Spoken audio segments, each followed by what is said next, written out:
Welcome to HIV Hope and Charity, a podcast series brought to you by TVPS, a charity that's been supporting people affected by HIV since 1985.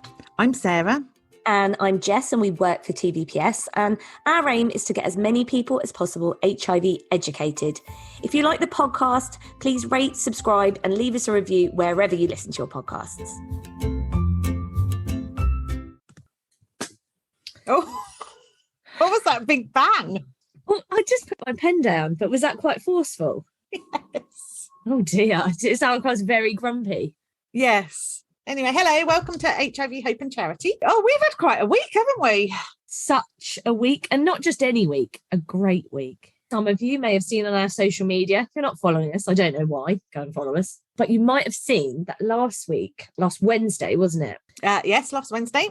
We unveiled a living HIV memorial in Reading. Very good, wasn't it? It was great. And the press came down and the TV spent all morning with us. They were there for ages, weren't they? They were. Actually, do you know what? It was a really nice morning. You know, the weather was nice. The location's beautiful. It was very relaxed. You're right. They did tons of filming, didn't they? Yeah, it was lovely. So they filmed with Sarah, and then they filmed with our patron, Mark, who actually we've done a podcast with before, haven't we? And talked about his story. And they also filmed with one of our service users, and he wanted to be anonymous. So they were able to do that. And everyone was just talking about why it's important to have a living HIV memorial. And it's lovely. It's a lovely cherry blossom tree that a few weeks ago, it literally just looked like a giant twig, didn't it? But it's managed to sprout some leaves. You say it doesn't. No, you're right. It has grown actually quite a bit. When I turned up to meet some of the people there last week, when we turned up, everyone was sat underneath quite a big cherry blossom tree near it. And I had to say, oh, no, it's that one. And I'm not kidding you. They turned around and went, where? And I was like, how? But it will grow. It will be beautiful. And it will be just like those massive trees they were sitting under at some point. Yeah, no, it'll be fine. It's still a baby tree at the moment. But the first time I saw it, I was like, it's not anything to celebrate. I think everyone was expecting something massive. But it's like, well, you can't just pick a tree and go, that one's mine. That, 300-year-old tree. This is it. It's like, it's not going to work like that, is it? No. So, so we're still basking in the aftermath of that, aren't we? And all the social media and... yeah, it's been good. It's been fantastic. Yeah, it's been really lovely. And then as well last week, everything happened last Wednesday. Everything. So TVPS manages a group called BU. And again, I know we have listeners from all over the world. So they're like, why are you telling us about something happening in Slough? We're telling you because we're very excited about it. We're just celebrating. So we run this group called BU, and we'd run it for years over in Reading, and it was really successful. It's a coffee social for anyone from the LGBTQ plus community. And it's held in an evening, really nice and just chilled, isn't it? Lovely. And we had decided to hold it in Slough as well as Reading, because Reading has an awful lot of groups for the LGBTQ plus community. So it's really well catered for. Whereas over in the east of our county in Berkshire, there's really nothing at all, is there? No, there really is nothing. So we thought, right, going to bring BU to Slough. And this was our third one. So it's held once a month. And the first two, we had a couple of people come, didn't we? We were so wanting lots of people to hear about it and enjoy it. Last Wednesday was the day, wasn't it? Everyone came. Yeah, no, it was amazing, actually. I think it's I don't know, everyone just turned up on the same day, and what a lovely bunch of people. Really enjoyable evening, actually. A nice way to round off the day. Absolutely. And hopefully they're going to tell lots of other people. It's, a private safe space just to come and be yourself. It's in the name. It does what it says on the tin. Be you. Excellent. So there you go. So we're both exhausted, but, we'll plough on. But happy. Yes, but happy. Next stop, podcast awards. That's all I'm saying. Comes in threes. Good things come in threes, right? I'm manifesting it for us. Okay, good work. Right. Oh, do you know what we're looking at this week? Are they from America? No. No, it's not a specific hero. It's not even a specific moment in history, so to speak, but it is carrying on from our last episode. So you remember last time we looked at the origins of HIV? I do. We learned that the AIDS pandemic started in 1920. Who knew? I know, see? So now we're fully up to speed on where HIV originated from and how it spread. That was a great episode. If you're only just joining us now, honestly, do go back and listen to that HIV oranges episode, the origins episode. Do go back and listen to that because it was fascinating. We can't leave this topic without dispelling some of the myths about how HIV started. And there are a few, because everyone loves a conspiracy theory, don't they? I know I do. And we hear a lot of them in our line of work, don't we? Yeah, I've heard quite a few. And, you know, it's our public duty, Jess, to put those myths to bed. So that's what we're going to do in this episode. I'm quite excited about this. Let's hope I live up to your expectations. So remember, some of the sources for these are vague, but they're all on Google. But sometimes it's this person anonymously said this person said that. So we'll see how we go. But we're going to start. Actually, the first one's a good example of vagueness. So we're going back 1987, height of the epidemic, and a story that appeared in the Times, reputable newspaper, in which a World Health Organization advisor was quoted as saying that the AIDS epidemic was triggered by a mass vaccination program for smallpox. When was that? When did they say that?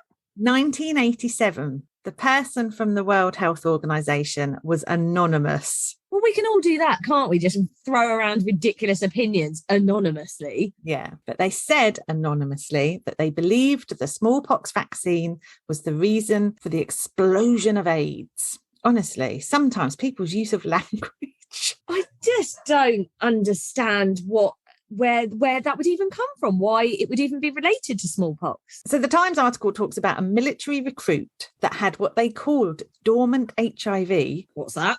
Yeah, exactly. It's not a term we'd use. Who died within months of receiving the vaccine. But what they didn't do was give any comparison to anyone else who'd received the vaccine who wasn't positive. You know, how many of them died from it? Were there any other contributing factors, underlying illnesses? But the conspiracy theorists, then went one step further and suggested that the smallpox vaccine deliberately infected people with HIV. See how rumours start and then they just get bigger. I feel like this is such a running theme with HIV as well, though. Like, someone's spreading it. It's like a government doing this. Like, why? Why do we think this? Well, exactly. And, you know, it didn't cause a surge. You know, that vaccine didn't cause a surge in HIV at all. I mean, it may have been that when the vaccine was administered, conditions weren't sterile. That might have been what spread HIV, but it wasn't down to the vaccine itself. Now, the details are quite vague, okay? But I've got another one in a very similar vein with a lot more detail. So there is a similar theory about HIV and the polio vaccination. In fact, do you still call it a vaccination? Because it's actually an oral vaccination, I suppose you'd call it. Is it? I don't know. Is that what you'd call it, a vaccination? Because I'm with you. A vaccination is in a needle that goes in you. Maybe it's just a vaccine, oral polio vaccine. I don't know. I was going to call it a deterrent. Oh. Polio deterrent. So look, there's more detail around this one. You can see how rumours start. So in the 1950s, different groups of researchers, they're developing vaccines against polio. And at the time, polio was very prevalent. One vaccine was being developed by somebody called Hilary Kaprowski. It was tested in America and then it's trialled in Africa. And the vaccine's grown in tissue culture from macaque monkeys. Poor monkeys, they get used in everything, don't they? And it was trialled in Burundi, Rwanda, and the Democratic Republic of Congo. So far, so good, right? Right. That's where it gets a bit weird. Rolling Stone magazine published a story in 1992 that discussed whether the oral polio vaccine that Dr. Kaprowski had developed was a possible source of HIV. Why? I don't know. What's happened? I just don't understand why every single vaccine or illness, it feels like we then go, well, that's probably the spread of HIV, isn't it? Don't do it. That's so weird, isn't it? I mean, Kaprowski, he sued them for this because they're bringing his name into disrepute. And the following year, Rolling Stone issued a statement and it said that they wish to clarify they never intended to suggest in the article that there is any scientific proof that Dr. Kaprowski, an illustrious scientist, was in fact responsible for introducing AIDS to the human population or that he is the father of AIDS. They wrote that. Obviously, you can't find the original article, or I couldn't find the original article to check if they put that in the original, but that is what they are referring to in their apology. I know. I just don't really understand what it's got to do with Rolling Stone magazine. No, or why they'd even write this article. But it didn't end there, because a journalist called Edward Hooper, he wrote a book called The River, A Journey to the Source of HIV and AIDS, wrote that in 1999. And he based his book on the link between HIV and the polio vaccine. His argument was based on the fact that he said kidney cells from chimpanzees that were local to where the vaccine was trialled were used to culture the vaccine virus, and that those chimpanzees were infected with SIV. There is no evidence at all that that is true. He was writing a book on it. We're just making things up and going, this is what I think. I feel like it's a bit like the Randy Schultz situation with Patient Zero, you know, where if you haven't listened to Reclaimed Ugar episode 1, please go and do that. This will make sense. But it's a bit like that, isn't it? These are the things I think, and I think I found this link. So what I'm going to do is publish this as fact. That's not fact. It's so weird, but it led to an investigation. So firstly, leftover stocks of the polio vaccine were examined by independent laboratories and were confirmed to have been made using monkey cells, not chimpanzee cells. Edward Hooper had said, these are chimpanzee cells, they've got SIV. No, they weren't. They were a different type of monkey. And none of the vaccines that they tested contaminated with HIV or SIV or anything else. Did anyone apologise to this guy? Well, no, another study published in Nature in 2004 agreed with it. So it rolls on, that kind of theory rolled on. So Nature's like, hold on a second. They agreed with the investigation. They went one step further because they identified the strain of SIV affecting chimpanzees in the area where Edward Hooper had claimed the vaccine was being prepared. And the strain didn't match any strain of HIV. So even if the polio vaccine had been made using infected monkeys' cells, they didn't carry the strain that transferred to humans. And then one step further, epidemiology studies then highlighted another flaw. And this is one we already know. And that is that HIV can be traced back to the 1920s. The Congo vaccine trials took place in the 1950s. So it couldn't have been the source of HIV because HIV already existed. And was this guy's career essentially ruined? Well, because he stood by his claims. He alleged that there'd been a huge organised cover-up, even though it had been disproven multiple times. What happened was that this led to some people refusing the polio vaccine in parts of Africa, and that led to outbreaks of the illness. So even though it's been disproven from very reputable sources, some people still believed it. So people were refusing the polio, so then there were outbreaks of polio. Yes. And I bet any case of HIV that would have popped up would have also just been attributed. That's why, you know, you can't argue with people when they're on that kind of, I'm going to call it, it's just my opinion, obviously, that kind of bananas mindset. It's like you can't, and they almost want you to. It's like you have to pick your arguments, don't you? Some people are so committed to disagreeing with you that nothing you will say will change their mind. No, I think you're right. I think people are naturally suspicious anyway, aren't they? And, you know, the slightest kind of inkling that something's not right, they'll cling on to that. It doesn't matter how many times you try and disprove what they believe. It's lodged there, isn't it? And that's what they kind of stick with. I think sometimes people prefer conspiracy to logic. It's more exciting, isn't it? Yeah, and everyone likes to think that, you know, everybody's up to something. And yeah, I mean, you hear it a lot with the government anyway, don't you? That they're doing this and they're doing that. And it's difficult to know what to believe sometimes. But there you go. Do you want to hear another one? Yes.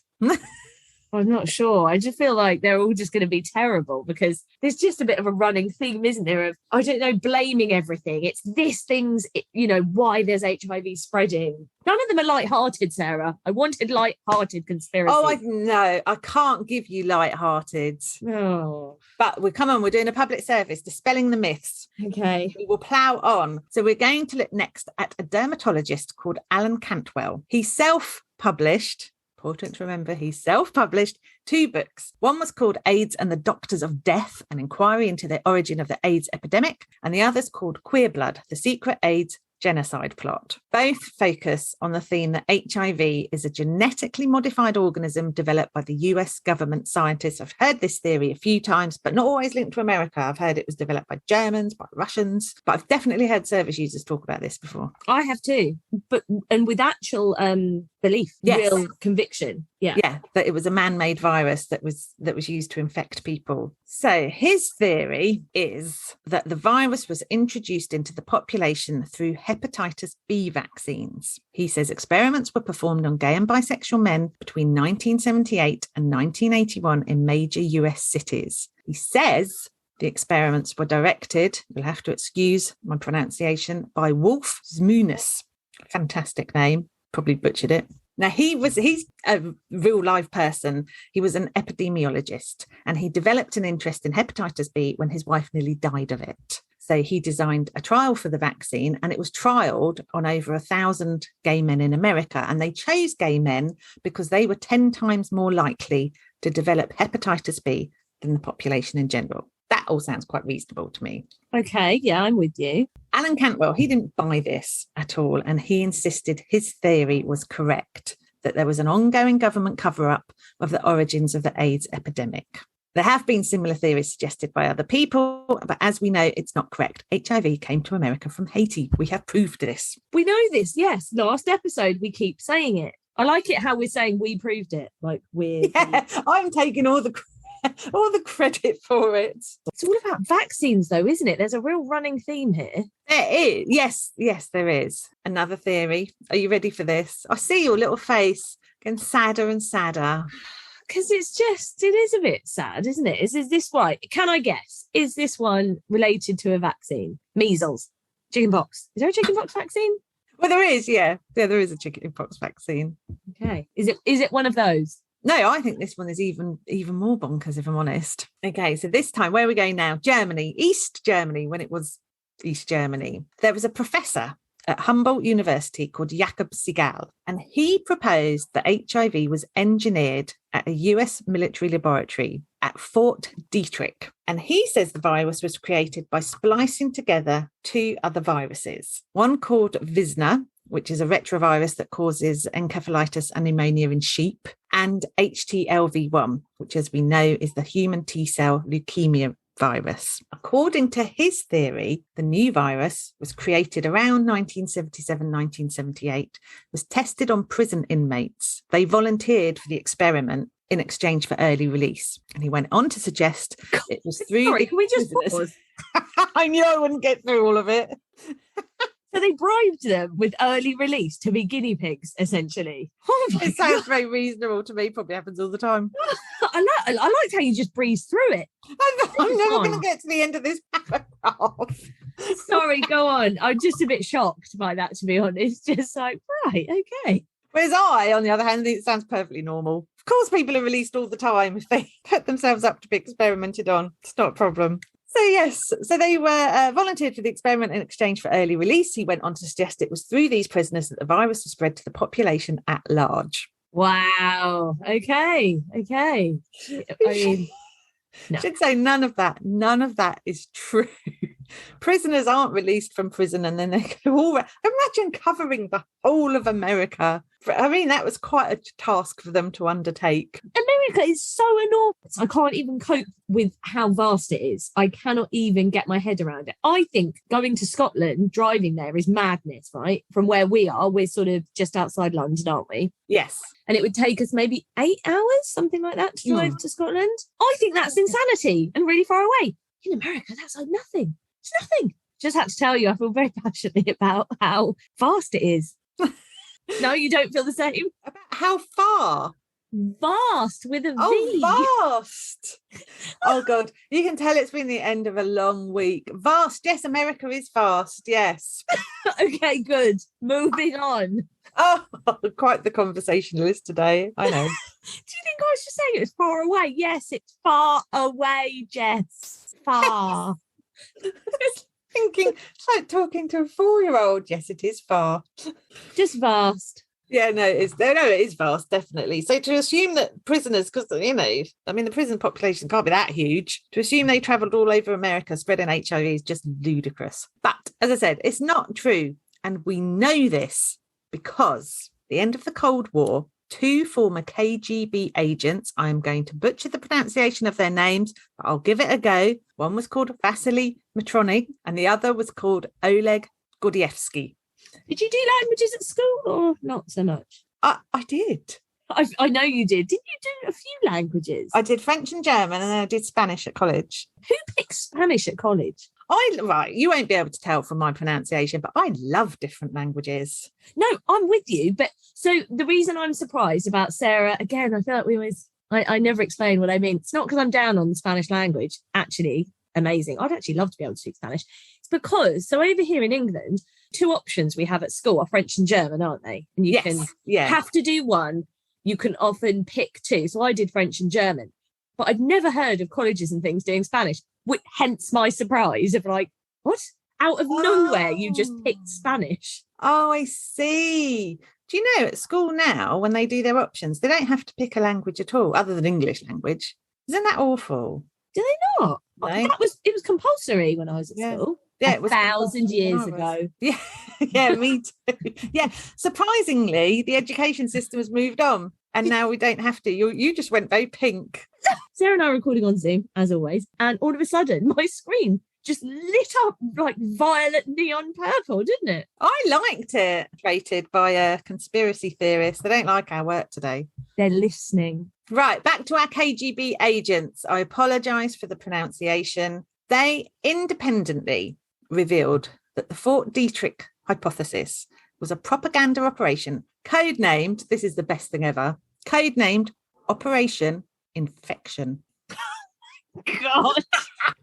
Jeez. I thought KGB agents, surely they'd have come up with a code that was slightly harder to crack. You'd think, wouldn't you? It's slightly on the nose, that one. Their claims about this being a propaganda operation, they were backed up by an officer called Gunther Bonensack. He's German. I did German at school, pronunciation awful. And he worked in the main directorate for reconnaissance. So he's basically saying, yeah, what they're saying is true. So Jakub Segal was in close contact with Russian KGB officers and was mentioned as being central asset of the operation, and therefore was spreading these rumours about HIV. What we don't know is whether the theory comes from Segal himself or whether he was told to tell people this theory. In other words, was he just following orders, or did he come up with splicing things together himself? Well, I feel like he didn't come up with that by himself. I'm going to put that out there again, just my opinion, only because if he was also the person that came up with the name, it's not that imaginative. So I feel he can't have come up with the name and also come up with this really imaginative idea. They don't go together, those two things. No, but he has always denied that he was following orders, and he's always maintained his theory, even after Operation Infection had been cancelled, even after the Cold War had ended. So he is either extremely loyal in sticking to his orders, or he truly believes that splicing together 2 viruses caused HIV. It didn't. I still can't get over the name. Why would you call it? Because it's propaganda. So it's designed to scare people. So why is it called Operation Infection? It's got nothing to do with infecting people. Surely just call it like Operation Scaredy Cat. Like, isn't that what we're going for? It just seems very odd. Oh no. Who knows what happened back then, but it's just not the best code name, is it? We could come up with better. Exactly. Let's have an Operation Scaredy Cat. What will it be? Oh, I don't want to start any rumours. They're very, very dangerous. So you want to do an actual operation rather than just a rumour operation? What, as in cutting someone open? I mean, I'll give it a go. I did biology at school. So misunderstood me, like an operation. Like a military operation. So I meant, rather than, if we're going to call it a scaredy cat, rather than the operation is a rumour, I said a physical one of like actually doing something rather than starting a rumour. And then you said cutting people. There's me all ready to help the NHS. I'll do a few operations at our centre. It's fine. If it was what you were suggesting, then it would be called Operation Scaredy Cat. Yes. I wouldn't do big operations. I'd do minor procedures, I reckon. Like mole removal. Oh, yes. Yes, maybe just very cosmetic thing. I like it. It's an avenue for us to consider. Note it down. We'll come back to it later. Yeah. Right, okay, look, another theory. Oh, we've talked about this one, actually, when we talked about in the music episode. I'll get my words out in a minute, my gosh. When we talked about the Wu-Tang Clan. Yes. And they were dispelling myths via rap that HIV was introduced to decrease the population. And that theory might have come from an author called Milton William Cooper. He wrote a book called Behold a Pale Horse. It's got lots of conspiracy theories in it, UFOs, how JFK was assassinated. And I think he's a bit of a professional conspiracy theorist, I would say. A what? A professional conspiracy theorist. You didn't say that. You said he's a professional. I think you said conspiracy theorist. Like, that's because my mind has moved on to my cosmetic surgery operation that I'm going to start. Sarah's mole removals. It's so glamorous. It's a sideline to TVPS. So like I said, we can't work in HIV forever, ever. Oh God, I can't speak now. Sorry, go on. So he was like a professional conspiracy theorist. And in his book, he proposes that AIDS was the result of a conspiracy to decrease the populations of Blacks, Hispanics, and homosexuals. I've heard this one before as well. And just like so many other theories, it did strike a chord with some of those communities. So in particular, Black and Hispanic people. It created a barrier to people testing because they believed that what was the point? If they were destined to get HIV because of their background or their colour, there was nothing they could do about that. Right, so they'd rather not know, not test. It's just an inevitable thing. That's what they believed because of this. But it just shows how people kind of cling on to these statements, or in his case, a book, and truly believe what's written. I can't believe how many things you can just write utter nonsense. And people are just like, yeah, all right, I believe it. Maybe that's where Operation Scaredy Cat starts, Sarah. Write a book about your mole removal. We'll put it out. Self-publish is fine. We've learned today that that's not a problem. You can make up whatever you want and away we go. I reckon we could. We emphasise that I got a B in biology. I like it. You're on your way. Absolutely. That's all the accreditation I need. I think you're right. So an article in The Guardian, 2005, it said almost half of all African Americans believe that HIV, the virus that causes AIDS, is man-made, and more than a quarter believe it was produced in a government laboratory, and 1 in 8 think it was created and spread by the CIA. That was a study released by the Rand Corporation and the University of Oregon. That is the damage of conspiracy theories right there. In 2005 as well. I know. And that man's theory, it's not based on any evidence at all. It's just him thinking, do you know what? I think HIV probably started like this, and it was definitely destined to wipe out whole communities. And yet look at the negative impact it had on all these Americans going, God, you're right. That's really what must have happened. It's quite scary, that, isn't it? Because you think, does it become, like we said earlier, does it become a self-fulfilling prophecy where people are so resistant to test because they believe that's what happened, that actually you're not getting tested, so you're not getting care. So HIV then is ravaging these communities. I know. It's not good. No, it's not good. Now, our last theory is... Is it an upbeat one? No. It's not a silly one. Go on, just make something silly up. No. I will make one up, though. I'll do one because people will believe it. I will... I'll make one up after this. So no, this comes from a Nobel Peace Prize laureate, and she was called Wangari Maathai. She was the first woman in America to be awarded that prize. She was an environmental and political activist, someone that a lot of people, particularly women, looked up to. And she was asked by Time magazine in 2004 if she stood by a previous claim that had appeared in a Kenyan newspaper where she'd said AIDS is a biological weapon manufactured by the developed world to wipe out the black race. She responded saying, I've got no idea who created AIDS and whether it's biological agent or not, but I do know things like this don't come from the moon. I guess there's some truth that must not be too exposed. Well, she's obviously not listening to our podcast. No. Well, this was quite a long time ago before our podcast. No, I'm aware of it. But again, the importance of this podcast. But wow, it's not helpful. You're not disagreeing, are you, with what you've said? So you're basically reinforcing that that's what you think. Yeah.